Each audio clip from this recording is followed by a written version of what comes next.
محبوبہ رب العالمین۔ تمام حمد و ثنا، تعریف و توصیف اللہ جل مجدہ الکریم کی ذات بابرکات، خالق کائنات بھی ہے اور مالک شش جہات بھی۔ اللہ جل وعلا کی حمد و ثنا کے بعد رسول رحمت، شفیع معظم، نبی محتشم حضور ختمی المرتبت صلی اللہ علیہ وآلہ وسلم کے حضور ناز میں اپنی عقیدتوں، ارادتوں اور محبتوں کا خراج پیش کرنے کے بعد واجب الاحترام ذوی الاحتشام معزز و مکرم سامعین، ناظرین و ناظرات، السلام علیکم ورحمۃ اللہ وبرکاتہ۔ حضرت ابو کبشہ عمر بن سعد الانماری رضی اللہ تعالی عنہ سے مروی ایک روایت آج کی گفتگو کا عنوان ہے۔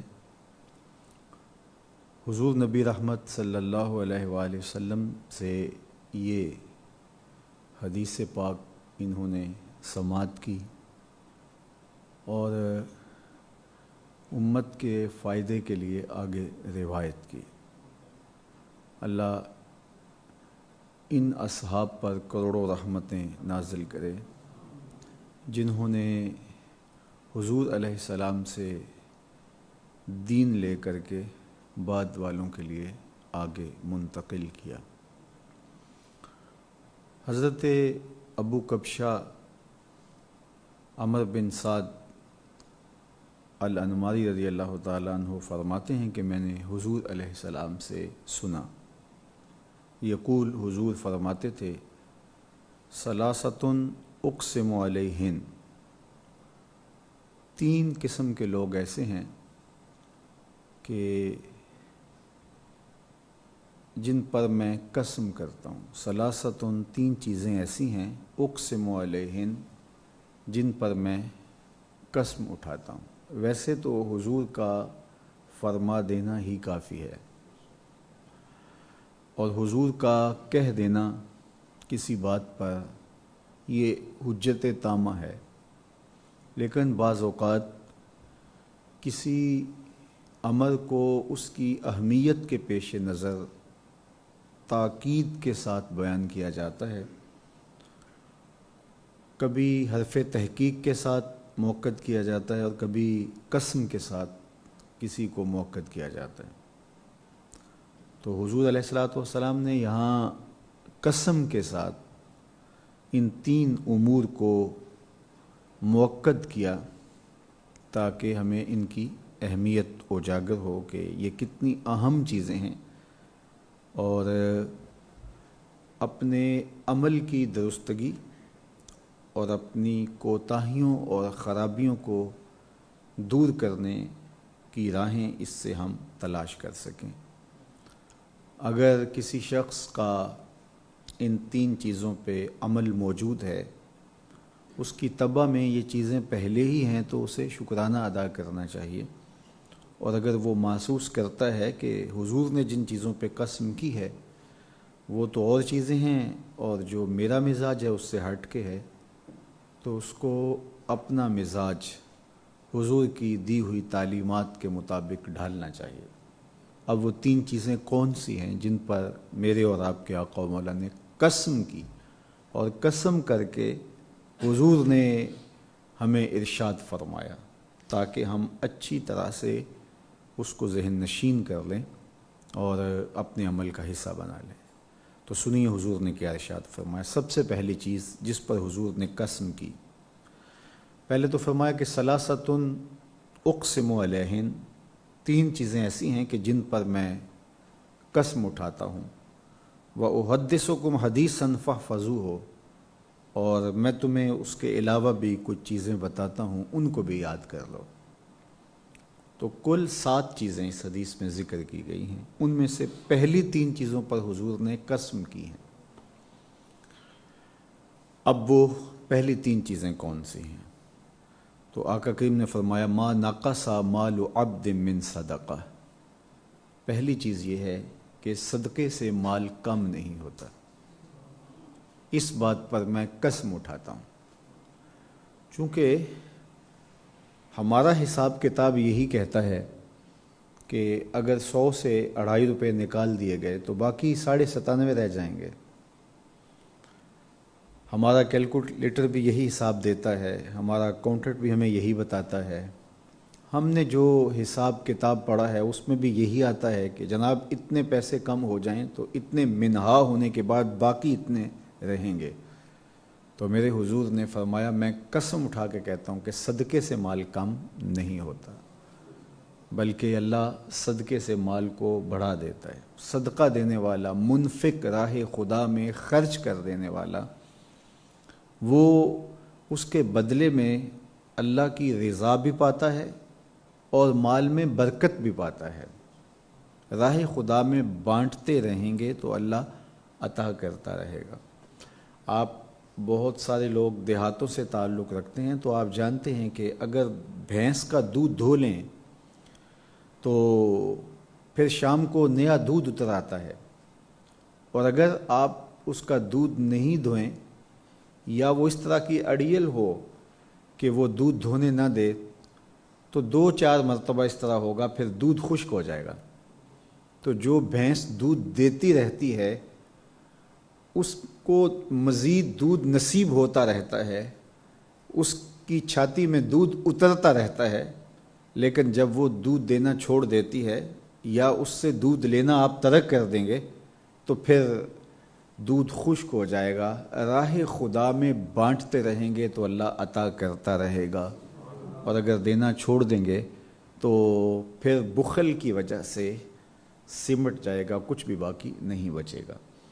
تو راہ خدا میں خرچ کرنے سے، راہ خدا میں دینے سے کبھی کمی واقعہ نہیں ہوتی، اور اس بات کو میرے اور آپ کے آقا و مولا حضور ختم المرتبت نے قسم کر کے ارشاد کیا۔ یہ تو حضرت ابو کبشہ الانماری رضی اللہ تعالی عنہ کی مرویات سے ہے، حضرت ابو ہریرہ رضی اللہ تعالی عنہ سے بھی ایک روایت مسلم نے روایت کی ہے، اور اس میں بھی یہی بیان فرمایا گیا، لیکن وہاں لفظ تھوڑے سے مختلف ہیں۔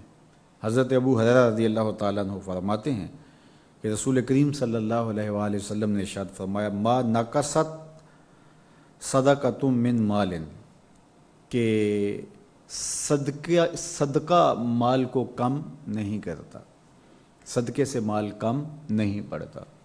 تو یہ بات طے شدہ ہے، اللہ کے محبوب کا فرمایا ہوا ایک ایک حرف سچ پہ مشتمل ہے، تجربہ اس پہ شاہد ہے کہ راہ خدا میں کیا گیا خرچ مال کی کمی کا سبب نہیں ہوتا، مال کی بڑھوتری کا سبب ہوتا ہے۔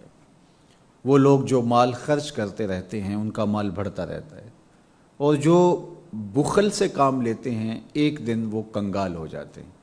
اس لیے راہ خدا میں خرچ کرنے کی ترغیب دیتے ہوئے حضور نے اللہ کی قسم کر کے کہا، تاکہ حضور کے غلاموں کو مزید پختہ یقین ہو جائے اور وہ جہاں ضرورت ہو وہاں خرچ کرتے ہوئے جھجک محسوس نہ کریں، تو کہا ما نقص مال عبد من صدقہ، صدقے سے مال کم نہیں ہوتا۔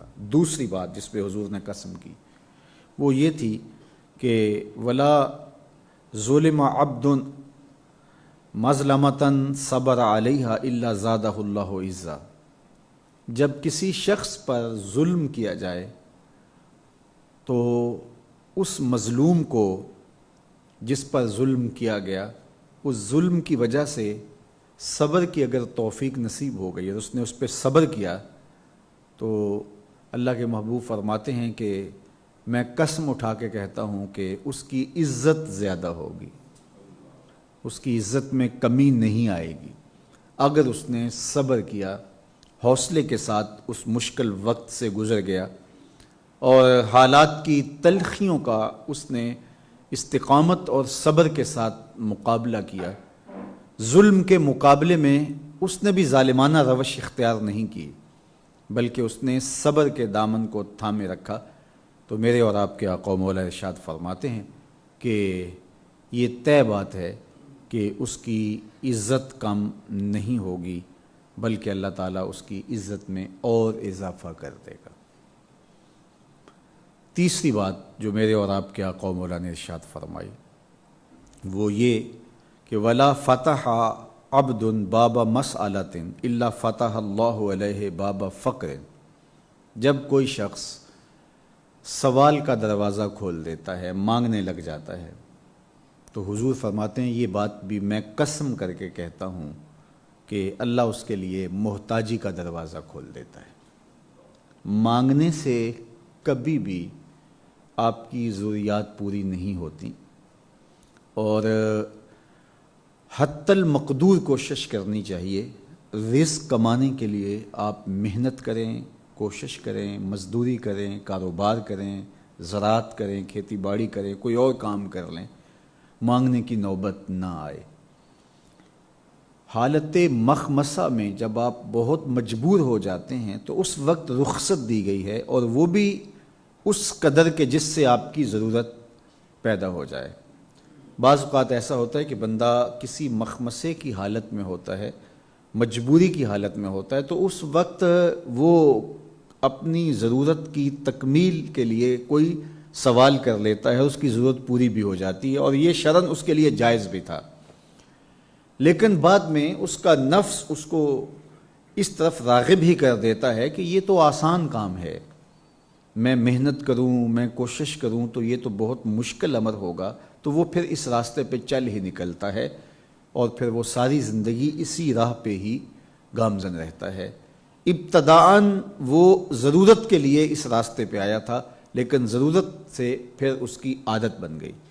تو حضور علیہ الصلوۃ والسلام نے ہمیں عزت نفس کا سبق دیا، اور ہماری زندگی کے اندر جو خودداری کا جوہر ہونا چاہیے اس کے لیے خاص طور پہ ہماری رہنمائی فرمائی کہ جب کوئی شخص سوال کا دروازہ کھول دیتا ہے تو آقا کریم فرماتے ہیں کہ میں قسم کر کے کہتا ہوں کہ اللہ اس کے لیے فقر اور محتاجی کا دروازہ کھول دیتا ہے۔ اللہ اکبر۔ یہ تو 3 باتیں تھیں جو اللہ کے محبوب علیہ السلام نے ہمیں تلقین کی۔ ایک کہ صدقے سے مال کم نہیں ہوتا بلکہ اس سے مزید برکت ہوتی ہے، تجربہ بھی شاہد ہے۔ دوسری بات کہ جب کوئی اذیت پہنچے، کوئی ظلم کرے تو اس پہ صبر کیا جائے تو عزت میں کمی واقعہ نہیں ہوتی۔ اور تیسری بات ارشاد فرمائی کہ جب کوئی شخص سوال کا دروازہ کھول لیتا ہے تو اللہ اس کے لیے محتاجی کا در کشادہ کر دیتا ہے، پھر وہ ساری زندگی اسی راہ پہ ہی چلتا رہتا ہے، اور اس کی محتاجی کبھی بھی ختم نہیں ہوتی، الا یہ کہ وہ سوال کا دروازہ بند کر دے اور اللہ اس کے لیے آسانیوں کی راہیں کشادہ کر دے۔ یہ 3 چیزیں حضور نے قسم کر کے کہیں، پھر 3 چیزیں حضور نے بغیر قسم کے ارشاد فرمائیں۔ جو قسم کے بغیر ارشاد فرمائیں ہمارے لیے ان چیزوں کی بھی اسی طرح اہمیت ہے، اس لیے کہ وہ ہمارے آقا نے فرمایا ہے۔ ان چیزوں کی اہمیت کو مزید اجاگر کرنے کے لیے حضور نے قسم کی ہے، ورنہ حضور کا کلمہ ہر بات، وہ زبان جس کی ہر بات وحی خدا، چشمہ علم و حکمت پہ لاکھوں سلام۔ اس مبارک زبان سے نکلنے والا ہر کلمہ کلمۃ الخیر ہے، ہر نکلنے والی بات وحی الہی کے سائے اور روشنی میں نکلتی ہے۔ وما ینطق عن الہویٰ ان ہوا الا وحی یوحیٰ، کہا میرا محبوب اپنی مرضی سے نہیں بولتا، یہ رب کی وحی سے بولتا ہے۔ جب اللہ کی طرف سے محبوب کے قلب اطہر پر وحی کا القاء ہو اور حضور وہی بولیں جو القاء ہوا، لفظ بھی ادھر سے ہو اور مفہوم بھی ادھر سے ہو، تو اس کو وحی جلی کہا جاتا ہے جو قرآن ہوتا ہے۔ اور جب حضور علیہ الصلوۃ والسلام اس مفہوم کو جو اللہ محبوب کو عطا کرتا ہے اپنے لفظوں میں بیان کرتے ہیں تو اس کو وحی خفی کہا جاتا ہے، جسے عرف کی زبان میں حدیث رسول کہا جاتا ہے۔ تو ہمارے لیے حجت ہے حضور علیہ السلام کا فرمایا ہوا ہر کلمہ، ہر لفظ اور ہر حرف، مستند ہے حضور کا فرمایا ہوا، حضور کا کہا ہوا، حضور کا بولا ہوا ایک ایک بول. تو آقا کریم نے یہ 3 چیزیں تو قسم کر کے کہیں، اب یہ 4 چیزیں حضور نے بغیر قسم کے کیں، لیکن ہم اس کو اسی طرح لیتے ہیں اور ان کی اہمیت کو اس طرح سے سمجھتے ہیں کہ یہ ہمارے حضور نے فرمایا ہے. جب انہوں نے کہہ دیا تو بات ختم ہوئی. اب آقا کریم نے ارشاد فرمایا وَأُحَدِّثُكُمْ حَدِيثًا فَاحْفَظُوهُ، کوئی اور باتیں بھی بتاتا ہوں انہیں بھی یاد کر لو.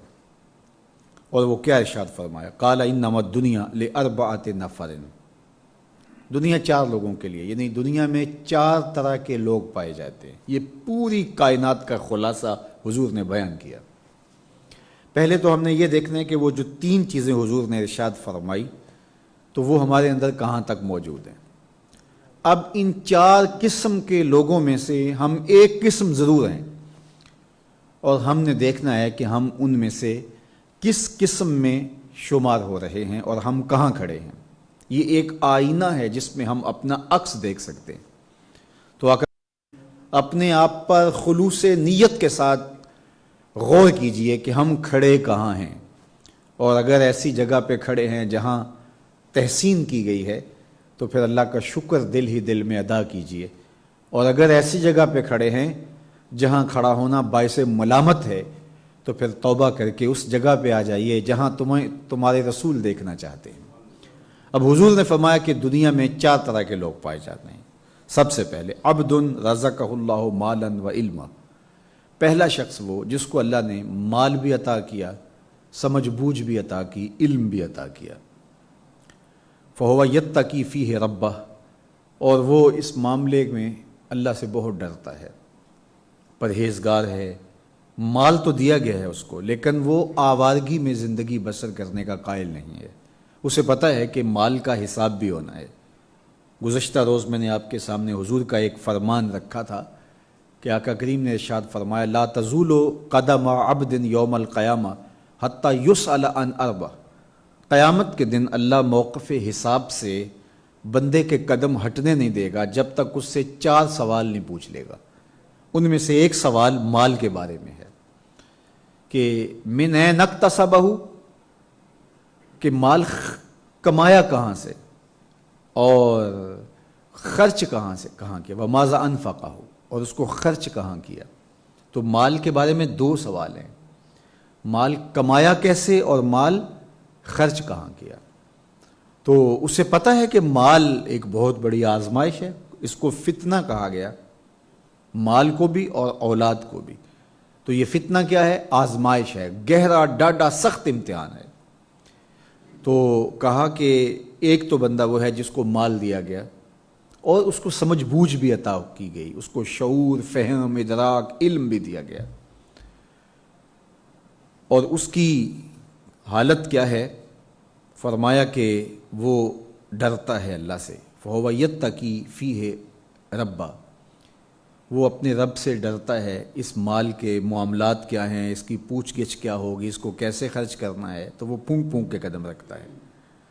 وَيَصِلُ فِيهِ رَحِمَهُ، اور رشتہ داروں کے ساتھ سلوک اچھا کرتا ہے، صلہ رحمی کرتا ہے، اپنے غریب رشتہ داروں کا خیال رکھتا ہے، ان کی ضروریات کو پورا کرنے کی کوشش میں لگا رہتا ہے.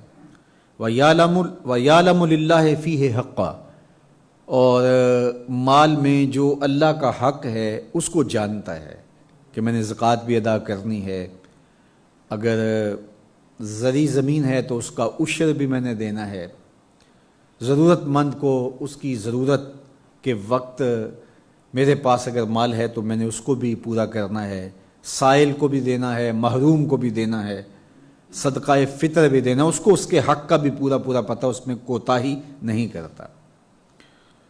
فَهَذَا بِأَفْضَلِ الْمَنَازِلِ، حضور فرماتے ہیں کائنات میں یہ سب سے افضل جگہ پر ہے، سب سے بہتر جگہ پہ کھڑا شخص اگر دیکھنا ہو تو یہ کھڑا ہے، جس کے اندر 2 خوبیاں ہیں، مال بھی اسے نصیب کیا گیا اور اس کو علم بھی عطا کیا گیا، سمجھ بوجھ بھی نصیب ہے، مال کو خرچ کیسے کرنا ہے، رشتہ داریوں کو کیسے نبھانا ہے، ان کے ساتھ اس نے سلوک کس طرح کرنا ہے، مال کا حق کیا ہے، اس کو کیسے ادا کرنا ہے، ضرورت کے وقت، انتہائی ضرورت کے وقت، ایمرجنسی حالات میں کیسے خرچ کرنا ہے اس کو سارا پتہ ہے.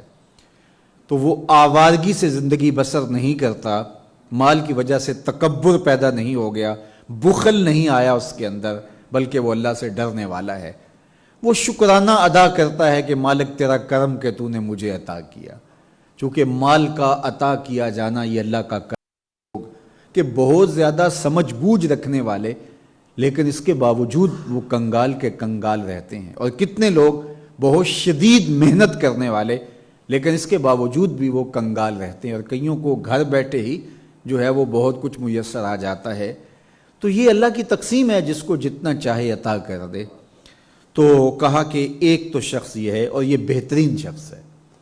دوسرا شخص وَعَبْدٌ رَزَقَهُ اللَّهُ عِلْمًا، وہ شخص جس کو اللہ نے علم کا نور عطا کیا، سمجھ بوجھ عطا کی، فہم و ادراک سے مالا مال کیا. وَلَمْ يَرْزُقْهُ مَالًا، لیکن ہے کنگال، اس کے پاس مال نہیں ہے، مالی حالت اس کی مستحکم نہیں ہے، بہتر نہیں ہے. سمجھ ہے اس کو، عقل و شعور عطا کیا گیا ہے، فہم و ادراک کی دولتوں سے مالا مال ہے، علم کا چراغاں اس کے سینے میں موجود ہے، لیکن بس تقسیم ہے، اس کے پاس مال نہیں ہے. فَهُوَ صَادِقُ النِّيَّةِ، لیکن وہ نیت کا بڑا سچا شخص ہے، اس کا اندر بڑا صاف ہے، نیتیں اس کی بڑی درست ہیں. یقول، وہ کہتا ہے، لو ان لی مالا لعملت بعمل فلان، اگر میرے پاس بھی مال ہوتا تو میں بھی فلاں کی طرح اچھے اعمال کرتا. جس طرح اس نے مسجد بنوا دی، اس نے غریبوں کی مدد کی، اس نے رشتہ داروں کو کھڑا کر دیا، اس نے اعزاء و اقربا کے ساتھ اس نے سلوک کیا، اس نے اپنے دوستوں کی مالی معاونت کی، اس نے مشکل کے وقت میں، ایمرجنسی حالات میں، پریشانی کے ایام میں اپنا مال پانی کی طرح بہا دیا. اگر میرے پاس ہوتا تو میں بھی گریز نہ کرتا. تو غریبوں کو دیکھ کے اس کا دل کڑتا ہے، کاش کہ میرے پاس ہوتا تو میں ان کی مشکل حل کر دیتا. برہنہ پا لوگوں کو، برہنہ بدن لوگوں کو دیکھ کر کے وہ بے چین ہو جاتا ہے. بھوکوں کو دیکھ کر کے اس کے دل میں آگ لگ جاتی ہے، کاش میرے پاس کچھ ہوتا تو میں ان کو بھوکا نہ سونے دیتا، ان کو اذیتوں میں نہ گزرنے دیتا. غریب بچیاں گھر کی دہلیز پہ جب بوڑھی ہو رہی ہوتی ہیں تو اس کی نیندیں اچاٹ ہو جاتی ہیں، کاش کہ میرے پاس سرمایہ ہوتا تو یہ جلدی پیا دیش سدھار جاتی اور میں ان کے لیے انتظام کر دیتا، انصرام کر دیتا. وہ سچی نیت کے ساتھ، اگر اس کے پاس ہو تو وہ ایسا کرے، سچی نیت کے ساتھ وہ یہ ارادے رکھتا ہے اور یہ آرزو کرتا ہے، کاش کہ میرے پاس ہوتا تو میں بھی یہ کرتا. اللہ کے محبوب علیہ السلام نے ارشاد فرمایا، فَهُوَ بِنِيَّتِهِ، وہ اس مالدار عالم کی نیت کے ساتھ کھڑا ہے، اس نیت کی وجہ سے اس کے درجے پر ہے. فَأَجْرُهُمَا سَوَاءٌ، ان دونوں کا اجر برابر ہے. نامہ اعمال کھولیں گے تو دونوں کا اجر ایک جیسا لکھا ہوگا. قیامت کے دن ایک شخص نامہ اعمال کھولے گا، حج لکھا ہوگا، عرض کرے گا مالک میں نے تو حج کیا نہیں، تو حج لکھا ہے یہاں.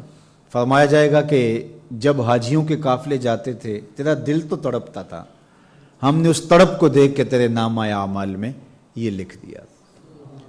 نیت المومن خیر من عملہ، مومن کی نیت اس کے عمل سے بہتر ہے. مومن جب نیت کرتا ہے نامہ اعمال کے اندر عمل لکھ دیا جاتا ہے، ایک نامہ اعمال کے اندر عمل لکھ دیا جاتا ہے، اور اگر وہ کر لے، کیا ایک ہے لکھے 10 جاتے ہیں. یہ اللہ اس امت پر احسان کیا ہے. تو اس کی نیت کی وجہ سے، نیت کا جمال، نیت کی خوبصورتی اور نیت کا حسن انسان کی زندگی کے اندر خوبصورتی لاتا ہے. اور فساد نیت، نیت کی خرابی اچھے بھلے عمل کو بھی برباد کر دیتی ہے. وہ سخی، وہ شہید، وہ عالم جس کو قیامت کے دن پیش کیا جائے گا، اور عمل کتنے کتنے بڑے ہوں گے، اور اسے کہا جائے گا کہ تو نے اس لیے شہادت دی کہ لوگ تمہیں بہادر کہیں، لوگوں نے کہہ لیا. تو نے اس لیے علم پڑھایا کہ لوگ تجھے کہیں کہ تیرے جیسا زمانے میں کوئی نہیں ہے. تیری عظمتوں کے ڈنکے بج گئے، تیری رفتوں کے قصیدے لوگوں نے پڑھے. تو نے سخاوت اس لیے کی کہ لوگ کہیں کہ واہ بہت بڑا سخی ہے، محسن امت کے نام سے، محسن انسانیت کے نام سے تجھے ٹائٹل دستیاب تھے دنیا پر، لیکن یہ سب کچھ تم نے دنیا کے لیے کیا، تیری نیت یہ تھی، لہٰذا تجھے کچھ نہیں ملے گا۔ آپ نے وہ سنا کہ حضور نبی رحمت صلی اللہ علیہ وآلہ وسلم نے ارشاد فرمایا انما الاعمال بالنیات، یہ ثلث دین ہے، دین کا تیسرا حصہ یہ حدیث ہے۔ فقہ کے 70 باب کھلتے ہیں اس حدیث سے، اعمال کا دار و مدار نیتوں پہ ہے۔ اور یہ کب حضور نے فرمایا؟ جب ہجرت مدینہ کا آغاز ہوا تو ایک صاحب تھے، انہوں نے بھی ہجرت کی، سب نے تو ہجرت کی، حضور علیہ الصلاۃ والسلام تشریف فرما ہو گئے اور وہاں دین کا کام آسان ہوگا، کفر سے بھاگ کر کے اسلام کی طرف جانا، یہ ساری چیزیں تھیں تاکہ وہاں اسلام کو پھلنے پھولنے اور پھیلنے کا موقع ملے گا۔ لیکن ایک شخص مدینۃ المنورہ گیا کسی زمانے میں، جب اسے یثرب کہا جاتا تھا، یہ تو حضور کے قدموں سے اسے مدینہ کہا گیا، تو وہاں ایک خاتون تھی ام قیس، تو اس سے تعلق پیدا ہو گیا، تو اس نے اس کو پیشکش کی کہ میرے ساتھ نکاح کر لو۔ اس نے کہا میں نکاح ضرور کر لوں تیرے ساتھ، مجھے اچھا لگتا ہے، لیکن میری ایک شرط ہے کہ میں نکاح کے بعد یہاں سے منتقل مکے میں نہیں ہوں گی، یہ شہر ہے سرسبز شہر، تو میں یہاں کو چھوڑ کر کے وہاں نہیں جا سکتی، اگر تو چھوڑ کے یہاں آ سکتا ہے، چونکہ ایک کو تو اپنا گھر چھوڑنا پڑتا ہے، یا خاتون گھر چھوڑ کے جاتی ہے جو عمومی طور پہ ہوتا ہے، یا پھر جو ہے وہ شوہر چھوڑ کے آ جائے، تو اس نے کہا کہ اگر تم مکہ چھوڑ کے آ جاؤ تو تم میرے ساتھ نکاح کر سکتے ہو۔ اس نے آر محسوس کی کہ لوگ کہیں گے ایک عورت کے لیے اپنا شہر چھوڑ گیا ہے، اپنا وطن چھوڑ گیا ہے، اپنے ماں باپ کی دھرتی جنم بھومی ترک کر دیا اس نے، تو بہرحال یہ بات طے نہ ہوئی، وہ چلا گیا۔ ہوا تو اس نے کہا یہ تو اچھا ہو گیا، میں بھی چلتا ہوں اور ہجرت کر لیتا ہوں اور میں نکاح بھی کر لوں گا۔ تو وہ آیا اور اس نے ام قیس سے نکاح کر لیا۔ تو آقا کریم علیہ السلام نے فرمایا کہ جس نے کسی عورت کے لیے ہجرت کی، اس کی ہجرت اس کے لیے ہے، وہ اس عورت سے نکاح کر لے گا۔ جس نے دنیا کے لیے ہجرت کی وہ دنیا کو پالے گا، اور جس نے اللہ رسول کے لیے ہجرت کی وہ اللہ رسول کو پالے گا۔ تو صحابہ پھر انہیں چھیڑا کرتے تھے اور ان کا نام ڈال دیا تھا مہاجر ام قیس، یہ ام قیس والا مہاجر ہے۔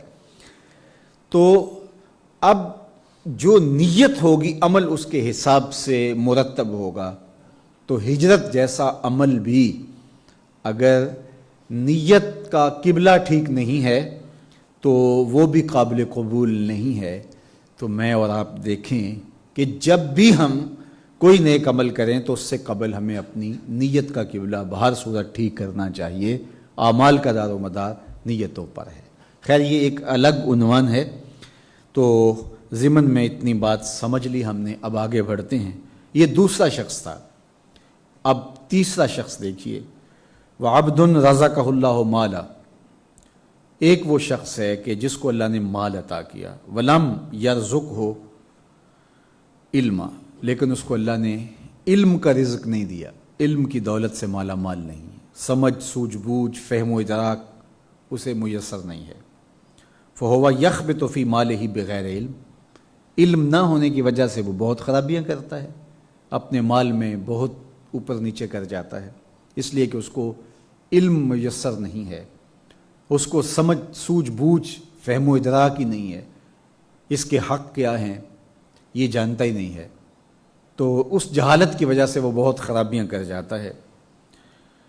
لا یتقی فیہ ربہ، اور رب سے بھی نہیں ڈرتا، مال کی کثرت نے اس کی آنکھوں پہ پٹی باندھ دی ہے، عقل کل سمجھنے لگ گیا ہے اپنے آپ کو، تکبر رعونت غرور اس کی طبع میں داخل ہو گیا ہے، غریبوں کو حقیر سمجھنے لگ گیا ہے، دولت کے خمار نے اس کو ایک خدائی دعوے میں مبتلا کر دیا ہے۔ دولت بہت بڑی آزمائش ہے۔ ایک بزرگ فرماتے ہیں ہمیں غربت سے بھی آزمایا گیا اور دولت سے بھی آزمایا گیا۔ غربت کی آزمائش میں تو ہم پورے نکلے، لیکن دولت کی آزمائش میں پورے نہ نکل سکے۔ دولت کی آزمائش زیادہ سخت ہے، اگرچہ غربت کی آزمائش بھی بہت سخت ہے۔ کہا کبھی کبھی غربت بندے کو کفر تک پہنچا دیتی، لیکن غربت کی آزمائش میں بہت لوگ پورے نکل جاتے ہیں، لیکن دولت کی آزمائش زیادہ سخت ہے۔ تو کہا کہ وہ اللہ سے اس معاملے میں ڈرتا بھی نہیں ہے۔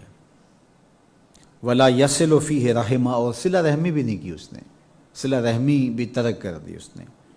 رشتہ داروں کو، اس کو سٹیٹس کا ہر وقت لگا رہتا ہے کہ یہ تو میرے سٹیٹس کے لوگ نہیں ہیں، ان سے ملتے جلتے بھی اس کو جھجک لگتی ہے۔ اس کو وہ ایک خول چڑھا ہوا ہے نا اس کے اوپر، مصنوعی خول، اور وہ ایک عجیب حالت میں مبتلا رہتا ہے۔ رشتہ داروں کے ساتھ اس نے سلوک کرنا چاہیے تھا، وہ نہیں کر پاتا۔ ان کی مدد، نصرت، اعانت کرنی چاہیے تھی، نہیں کر پاتا۔ ولا یعلم للہ فیہ حقا، اور مال کا جو حق ہے اس کو بھی وہ فراموش کیے ہوئے، اس کو بھی بھول گیا ہے، اس کو بھی نہیں جانتا۔ اسے کوئی خبر نہیں ہے کہ اس کی زکوٰۃ کتنی بنتی ہے، ضرورت پڑنے پر اس کو کہاں خرچ کرنا ہے، ہمسایوں کے کیا حق ہوتے ہیں، میں نے ان کی ضرورت پوری کرنی ہے، جو میری دہلیز پہ چل کے آ گیا ہے اس کے ساتھ میرا رویہ کیا ہونا چاہیے، اور جو محروم ہے لیکن میں اسے جانتا ہوں اس کی محرومی کو، اور اس کی عزت نفس ہاتھ نہیں کھولنے دیتی، تو میں اس کی سفید پوشی کا بھرم ٹوٹنے نہ دوں اور اس کی عزت نفس کا خیال رکھتے ہوئے اس کی مدد کروں۔ یہ کچھ نہیں جانتا۔ تو فہذا بأخبث المنازل، میرے حضور فرماتے ہیں یہ سب سے بری جگہ پہ کھڑا ہے، یہ خبیث ترین جگہ کا حامل شخص ہے، یہ سب سے بدتر مقام پہ موجود ہے۔ یہ تیسرا شخص ہے۔ چوتھا شخص وعبد لم یرزقہ اللہ مالا ولا علما، تیسرا شخص وہ ہے جس کو مال بھی نہیں دیا گیا اور جس کو علم بھی نہیں دیا گیا، کنگال بھی ہے اور جاہل بھی ہے، نہ علم دیا گیا، سوجھ بوجھ بھی نہیں دی گئی۔ فہو یقول، اب وہ کیا بولتا ہے، لو ان لی مالا، اگر میرے پاس مال ہوتا، لعملت فیہ بعمل فلان، تو میں اس کی طرح عیش و عشرت کرتا، میرے پاس مال ہوتا تو میں بھی یوں ہی داد عیش دیتا، میرے پاس مال ہوتا تو میں بھی یوں ہی اس مال سے اپنے نفس کی تسکین کا سامان کرتا، اپنی خواہشات کی تکمیل کرتا۔ تو وہ یہ آرزو کرتا ہے، فہو بنیتہ ہی، تو وہ اس کی نیت پر ہے۔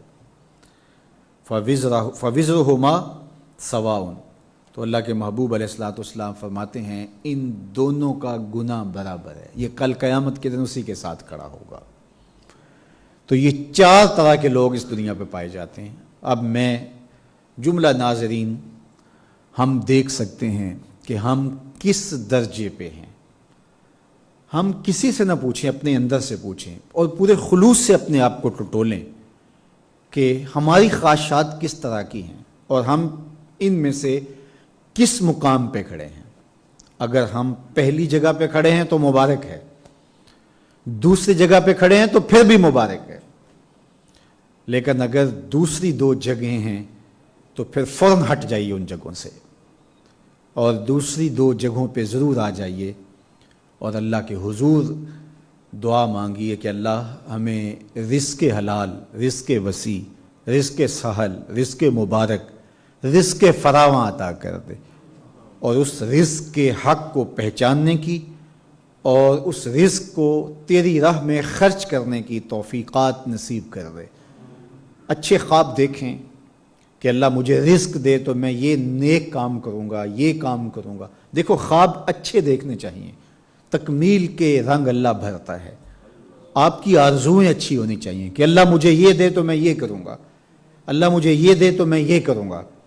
کبھی غلط سوچ اور غلط نیتیں ان کی پرورش نہ ہونے دیں۔ نیتیں ساتھ رہ جائیں گی، پرورش بھی نہیں ہو پائے گی، یعنی اس کا نتیجہ بھی آپ حاصل نہیں کر پائیں گے، اور اگر حاصل ہو گیا تو اس کی سزا بھی الگ ہے۔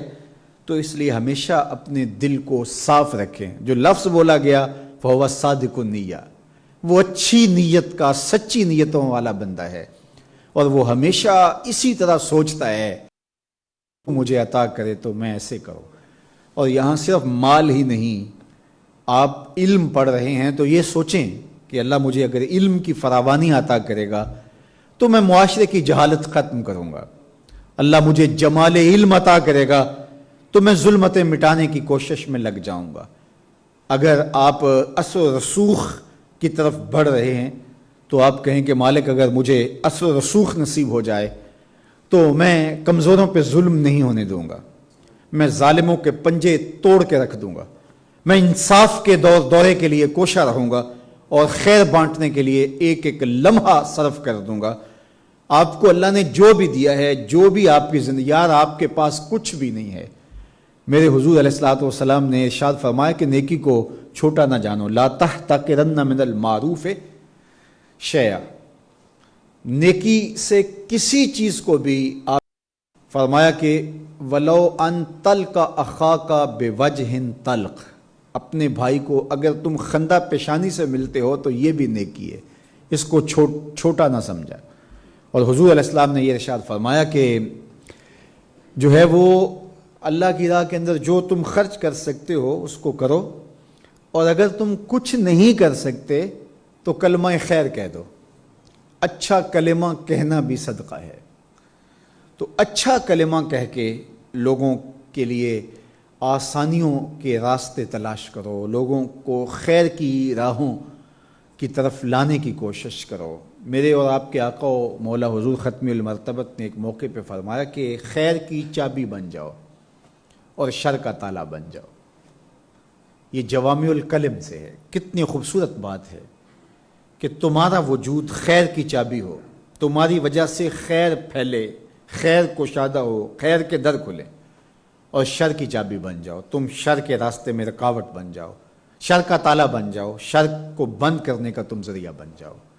تو اللہ ہم سب کو ان چار اشخاص میں سے کسی ایک درجے میں رکھے، اور وہ درجہ وہی جو حضور کا مقصود ہے، جو حضور کی رضا والا ہے، اور وہ پہلے دو درجوں میں سے ہے کہ یا تو ہمیں مال اور علم دونوں عطا کر دے، اور کسی وجہ سے اگر مال نہیں ہے تو وہ علم ہمیں ضرور دیا جائے جس سے ہم اچھی نیتوں کے ماحول میں زندگی بسر کرنے لگ جائیں۔ اور پہلی تین چیزیں جو قسم کر کے حضور نے کہیں، ان کا عکس اپنے اندر ہم دیکھنے کی کوشش کریں، اور اپنے اندر اپنی طبع میں وہ چیزیں راسخ کر لیں تاکہ اس کا نور نور جمال ہماری روحوں میں اتر جائے۔ اللہ آپ کو، مجھے، ہم سب کو اپنی پناہوں کا حصار عطا کر دے، اپنی کرم نوازیوں کے اجالے دے دے، دنیا، دین، آخرت، معاش اور معاشرت کا جمال دے دے۔ وآخر دعوانا ان الحمد للہ رب العالمین۔ الحمد للہ رب العالمین والصلاة والسلام علی اشرف الانبیاء والمرسلین۔ مالک اٹھے ہوئے ہاتھ کبھی بھی خالی نہ موڑنا، پھیلی ہوئی جھولیاں ہمیشہ رحمتوں سے بھر دینا، بخت کی بہاریں نصیب کرنا، مقدر کی خزائیں رخصت فرما دینا، جئیں تو تیرے لیے، مریں تو تیرے دین کے لیے، زندگی کی آخری ہچکی تک تیرے رسول کے وفادار رہیں، ہر علت سے، ہر قلت سے، ہر ذلت سے رہائی عطا کر دے، اپنے پاک نبی کے در کی گدائی عطا کر دے، نفس و شیطان کے مکر سے، دجل و تلبیسات سے ہماری حفاظت فرما۔ اللہ تو کریم ہے، ہم سب کے حال پہ رحم فرما، ہم سب کے باطن ستھرے کر دے، ہم سب کو پاکیزگی، عفت اور پاک دامنی عطا کر دے۔ وصلی اللہ تعالی علی النبی الامین وآلہ وصحبہ اجمعین۔